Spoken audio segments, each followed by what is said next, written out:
Hello, I'm Tia from Uptown Painting Party. I hope all of you are doing well and staying healthy. I have been meaning to make some videos for you guys for quite some time now, so I do apologize. It was taking a little bit for me to do it. But I just wanted to let you guys know how much we appreciate you, how much we appreciate your orders, and your continued support through all of this. So we really, truly appreciate it. It means a lot to us. And thank you so much for continuing to support us.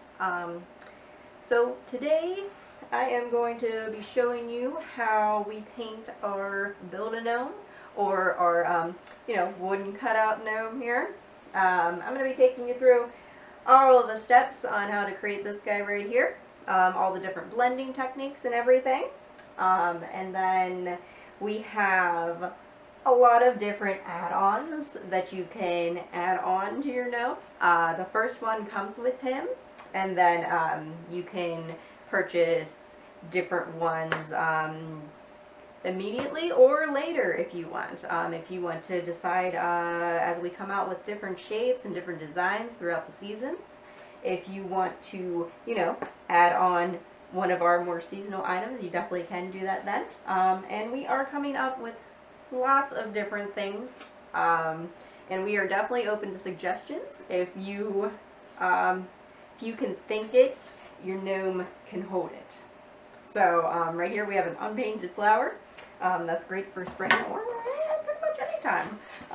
Here we have a really cute pumpkin. So that'll be coming up for fall.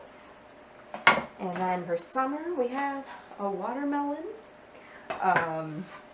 And a flag. But again, we have a lot of different things. We had eggs for Easter. We had bunnies for Easter. We had lots of different things to choose from. And it's really cute. You just put some Velcro on the back, and then you put some Velcro on your gnome, and you can just change them out for the seasons. So again, I'm going to be taking you step by step on how to paint this gnome, and whether you want to come and paint with us in the future when we're open, that'd be wonderful. You can watch this, get some inspiration, or if you happen to order a gnome and you're going to paint him at home, you can follow along with this, and hopefully it'll help you.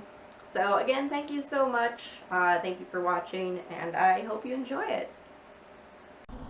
Alright, to begin, we are going to start with an outline of everything. So we're going to draw everything in. I used a pencil, and I started at the nose, and I just made it really easy and used a cup, nice circle there, and then I built the hat around that. So just sort of continue that line right across that nose. And then right at that cut at the foot, I just took a line down and over.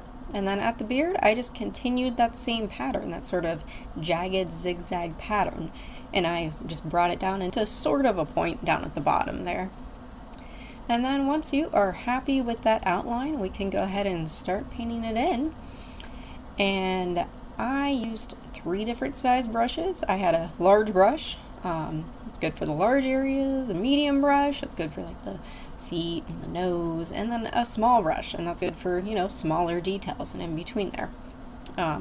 You don't have to have these exact same brushes, but it is good to have a few different choices available. Now I started with the pants, and you just fill that area in there, whatever color you want. And then if you make any mistakes, like I did just there, you just wipe it away like I did and let it dry, and then you can paint right over that.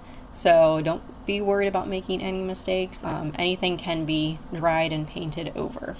And then I did the shoes next, and I just did a black, and then I took a little tiny bit of white while that's still wet, and I blended a little bit of white at the top of the shoe there for a highlight. And then for the beard, again, you can do any color you want to do, but I did white, and I did a base coat of white first, and I didn't quite like the coverage, so I did a second coat of white too. And I added a little bit of brown in there too to add a little bit more texture. And then while that second coat is still white, I did a tiny little bit of black You can even do gray to be a little more safe because that black can be a little dangerous. And I did very few brush strokes here. You kind of want to retain the pattern that the brush makes. You don't want to keep going over it, otherwise you'll just have a solid gray. So you want to just do a couple brush strokes and you'll get this nice hair looking pattern. And then after you are done with that and you're happy with the way that looks, we can go ahead and move on to the hat. And I did a solid base coat of my choice, and again, any color you want to do. And I did go all the way around the edges and got all the sides so that, you know, there's not much of a side, but you can go ahead and continue that color across there. And then while that's still wet, again, you're going to take a little tiny bit of black and blend it at the bottom there for a little bit of a shadow. And I did one smooth brush stroke at the bottom. So I did several brush strokes, but I did one smooth one across, as you can see. So I didn't like stop halfway or anything. And then I took a little bit of white and I did a little bit of a highlight at each little wedge at the hat there, each little fold, to do a little bit of a highlight. And again, you still want this to be wet so it blends. If anything dries while you're working on this at all, you can always re-wet it with that background color, that main color you're working with, and then blend your black or your white or whatever on top of that. But you do want it to be wet so it blends. And for the top of your hat there, you can do absolutely any design you want to do. I did some leaves, but you can do dots, you can do circles, you could do flowers, you can do anything you want to do. I would suggest drawing it in first though, unless you are using a dotter to make some dots. Then you can just go for that. And next I did the nose, and I started with a base coat of tan, and I used that sort of medium brush I have there. And I just filled that in, and while that is still wet, again, you're going to blend a little bit of white at the top for a highlight, and a little bit of black at the bottom for a shadow. And again, you want to make sure it is still wet, otherwise these colors go on solid. So again, if you have to re-wet it with that base color, that's absolutely fine. You can definitely do that. Just make sure it's wet. And then once you are finished with that, you can go ahead and paint on your add-ons. So whatever your gnome is going to hold, you can go ahead and paint those. Again, we are going to have new designs. We have already a lot of designs to choose from, but we will be coming out with some new ones too, and we are always open to suggestions if you have any ideas that you'd really like to see as an add-on for him to hold. And again, those are just added on with Velcro on the back and also a piece of Velcro on your gnome.